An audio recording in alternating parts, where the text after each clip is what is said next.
Doctor Who is back, Who is back, Doctor Who is back. Because today we have just received some absolutely fantastic news, and I'm going to share it with you.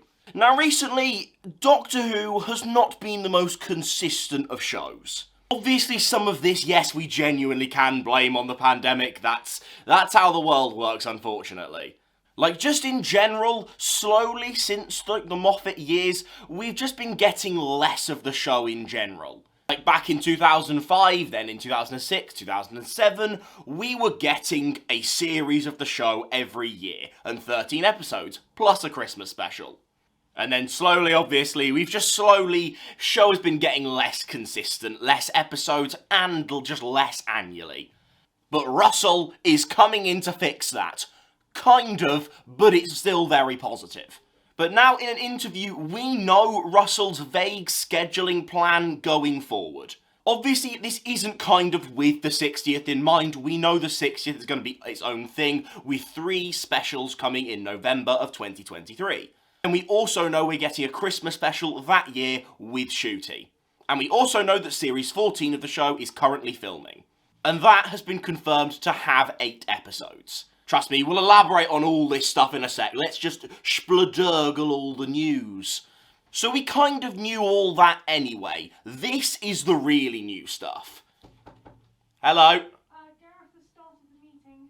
Well, tell him I'm recording a Nerdy Brit video because Russell's just announced something. I'll be there in a second, Gareth.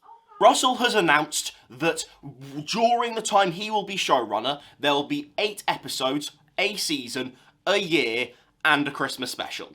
Which means none of these, like, 2-year waits for new seasons. We're getting 9 episodes of the show a year.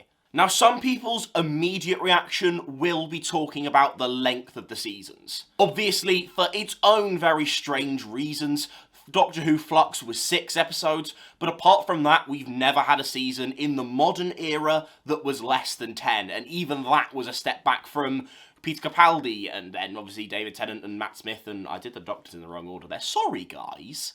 But here's the key. 8 episodes a year. Now, I think this really does link back properly to the Disney Plus deal. And just generally, the show is getting a bigger budget within itself going forward. And therefore, what that means for the show is episodes themselves are going to be bigger, with more spectacle and more effects.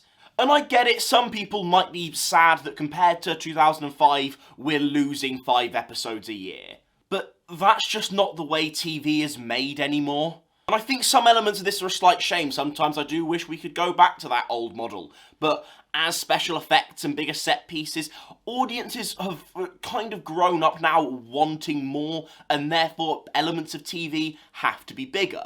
What that means is more has to go into production, and you just can't make 13 episodes to the scale they want to within a year. And I get it, that within itself is kind of sad. But we already knew per season we were never going to go back to 13 episodes.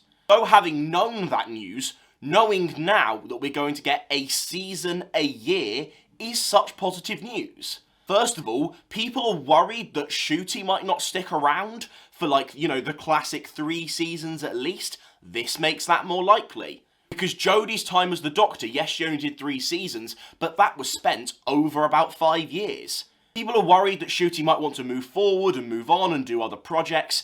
If he's only tied to the show for 3, maybe 4 years, that gives him more license to stay on for longer. I also feel like generally just having the show move at this quicker pace just means that we get to do more. Like, not gonna lie, and I promise this isn't a big criticism of the Jodie era, but just in general, having 3 seasons over 5 years felt like the show kind of stagnated. I feel like if the Jodie Whittaker era was maybe 3 seasons but over 3 years, if we could have shortened that timescale, I feel like people might have been less, I don't know, sick of some of the writing. That's a big assumption, and probably an assumption I shouldn't make, but I'm going to make it, so subscribe! I think the other big thing here is we're moving back to a Christmas special. I'm about to start a series reviewing the Christmas special, so if you want to, like, subscribe and, like, I can, like, let you know all my thoughts on Christmas specials, but overall, I'm so positive about this. Not only because I love most of Russell's Christmas specials, But I think a New Year's Day special always felt weird. Mainly because New Year's isn't particularly special. You know, like, it's a new year, well in, but it was kind of like, right, we're just going to give you an episode of Doctor Who. Because we're going to give you an episode, you know, like Christmas. Having Doctor Who over Christmas, thanks to Russell, has become a tradition and it makes sense. And it means Doctor Who can maybe, like, because during a series, Doctor Who has to be kind of a bit more serious and do, like, serialised arcs. It almost, a lot of the times, means you can just have some fun and then also do some really cool bigger things like we sometimes do with regeneration stories. I'm a massive advocate of the Christmas special, and knowing that Russell really wants to return to that, I think's the right decision. Honestly, guys, I think this is massive news, especially because we already knew that the series lengths were going to be shorter, so knowing that they're going to be shorter, but we're guaranteed, you know, more episodes in the long run, I think that's the right call, and I am very excited for that. Please subscribe, that would be lovely. I would really like you all to subscribe. If you want to see what I think the future of Doctor Who is going to be, because I know, you can click the video here. It's a class one, I promise.